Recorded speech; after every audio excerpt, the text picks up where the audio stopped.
magpasalamaton kami ang taga Panglao nga gihatagan mi ninyo og Super Health Center. Dili jud na mo ni makalimtan, Senador. Bulong mo kita mga Bisaya, mga Bulanon, Diyos nun kahita. Ug pasalamat ta sa Ginoo sa kinabuhi na gihatag kanato. Ug dili ni mahimong posible ning mga Super Health Center kung dili sa Ginoo. Nakikita nyo, naaabot nyo, nayayakap nyo, pararamdaman nyo si Senador.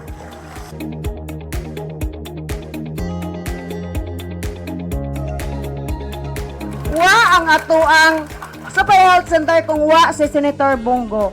Og labaw sa tanan, wala tayong malasakit kung wala si Senator Bongo.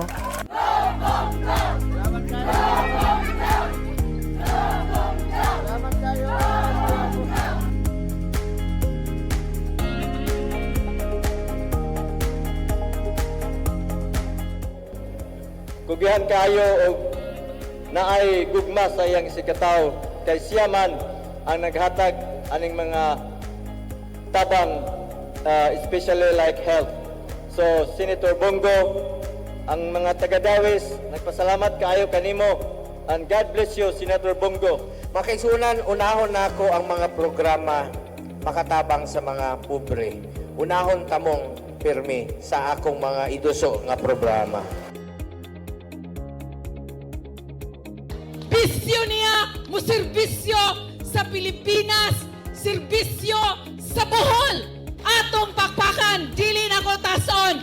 Atong gimahal, Senator Bongo. Kasabot ko sa inyong trabaho, ang barangay captain ang pinaka-importante nga frontline services. Kamo to'y tanan problema sa patay, pasyente, tanang problema, kamo gyud to'y frontline services. Ang dapat natong pasalamatan karong adlaw ang atong barangay officials kamo to. Pakpakan namo tanan. Atong mga barangay captain,